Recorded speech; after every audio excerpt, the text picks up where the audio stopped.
नमस्कार बच्चों, आज मैं आपकी हिंदी की पाठ्य पुस्तक वसंत भाग 1 से पाठ 7 साथी हाथ बढ़ाना कविता समझाने जा रही हूँ। इसके कवि हैं साहिर लुधियानवी जी। उन्होंने इस छोटी सी कविता में, इस सुंदर से गीत में हमें मिलजुल कर रहने की और कार्य करने की प्रेरणा दी है। तो आओ इस कविता को ध्यान से समझें। तो कविता कुछ इस प्रकार है। साथी हाथ बढ़ाना, एक अकेला थक जाएगा, मिलकर बोझ उठाना। साथी हाथ बढ़ाना। तो यहाँ पर कवि ने हमें क्या समझाया है कि अकेला व्यक्ति काम करते हुए थक सकता है, लेकिन यदि हम उसका साथ दें, उसकी सहायता करें, तो उसके काम का बोझ जो है बहुत कम हो जाएगा। आगे देखें। हम मेहनत वालों ने जब भी मिलकर कदम बढ़ाया, सागर ने रास्ता छोड़ा, पर्वत ने शीश झुकाया। तो जब भी परिश्रमी लोगों ने मिलकर काम किया है, तब पर्वत ने भी अपना शीश झुका दिया और सागर ने भी रास्ता छोड़ दिया। इसका मतलब कि जब भी हम मिलकर काम करते हैं, तो रास्ते में आने वाली हर प्रकार की विपदा, हर प्रकार की मुश्किल जो है हम आसानी से पार कर सकते हैं। तब सागर, पर्वत यदि हमारे रास्ते में ये बाधा भी बनते हैं, तो भी हम इन बाधाओं से निकलकर आगे ही आगे बढ़ जाते हैं। आगे कवि कह रहे हैं, फौलादी हैं सीने अपने, फौलादी हैं बाहें, हम चाहे तो चट्टानों में पैदा कर दे राहें। साथी हाथ बढ़ाना। तो फौलादी, तो यहाँ पर फौलादी का अर्थ है लोहे की तरह मजबूत।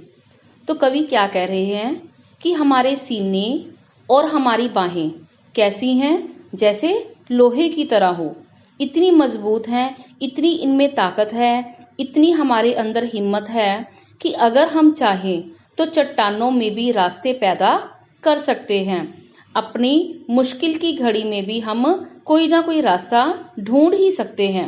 साथी हाथ बढ़ाना, बस हमें साथ मिलकर काम करने की ज़रूरत है। बड़ी से बड़ी मुसीबत भी हमारे रास्ते में, हमारी मंजिल को हासिल करने में कोई भी रुकावट नहीं पैदा कर सकती। आगे कवि क्या कह रहे हैं, जरा ध्यान से पढ़िए।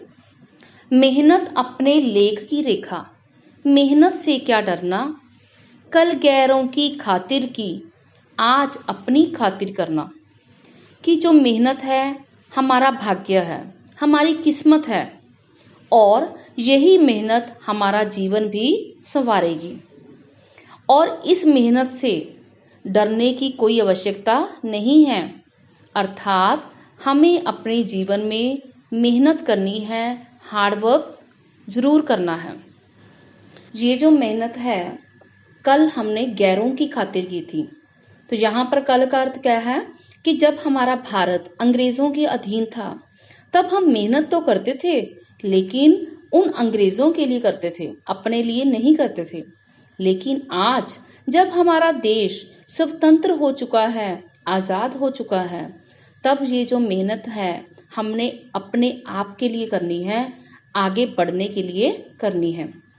आगे कवि क्या कह रहे हैं, अपना दुख भी एक है साथी, अपना सुख भी एक, अपनी मंजिल सच की मंजिल, अपना रास्ता नेक, साथी हाथ बढ़ाना। कि आज जब हम स्वतंत्र हो चुके हैं, तो हमारा हर सुख दुख एक है। हमें अच्छाई के रास्ते पर चलते हुए सत्य की मंजिल तक पहुंचना है। हमारी मंजिल क्या है? सत्य की मंजिल है। और इसके लिए हमें साथ मिलकर काम करने की आवश्यकता है, मिलकर काम करने की ज़रूरत है। तो इस प्रकार से कवि ने इन पंक्तियों में हमें मिलजुल कर मेहनत करने की शिक्षा दी है। आगे कवि एकता और सहयोग का महत्व बताते हुए क्या कह रहे हैं, एक से एक मिले तो कतरा बन जाता है दरिया। कि यदि एक एक बूंद पानी मिल जाए, तो वो किसका रूप धारण कर लेता है? दरिया का, नदी का रूप धारण कर लेता है। ठीक इसी प्रकार से यदि एक से एक मिले तो जर्रा बन जाता है सेहरा, कि यदि जर्रा जो है यानी रेत का कण, कि यदि एक एक रेत का कण आपस में मिल जाता है तो वो सेहरा बन सकता है। सेहरा यानी कि रेगिस्तान, तो वो रेगिस्तान का रूप ले सकता है। एक से एक मिले तो राई बन सकती है पर्वत। राई सरसों का छोटा सा बीज, कि यदि राई के समान छोटे छोटे जो दाने जो हैं मिलकर वो पर्वत बन सकते हैं। तो इसी प्रकार से एक मिले तो इंसान बस में कर ले किस्मत। ऐसे में यदि एक एक इंसान आपस में मिल जाए, एक ही ताकत हो जाए, तो वह क्या नहीं कर सकता? तो वह अपनी किस्मत पर भी अधिकार जो है प्राप्त कर सकता है। तो यह कविता हमें मिलकर काम करने, एक दूसरे की सहायता करने, देश के लिए सोचने तथा मेहनत करने की प्रेरणा देती है। यह कविता हमें एकता व संगठन की शक्ति के बारे में बताती है। ये कविता हमें सिखाती है कि साथ मिलकर काम करने के कितने फायदे होते हैं। यह मेहनत से काम करने का जोश और उत्साह हमारे अंदर जगाती है। यह सभी देशवासियों को एक सूत्र में बांधने का कार्य करती है। तो आशा करती हूँ कि यह कविता आपको अच्छी तरह से समझ आ गई होगी। धन्यवाद।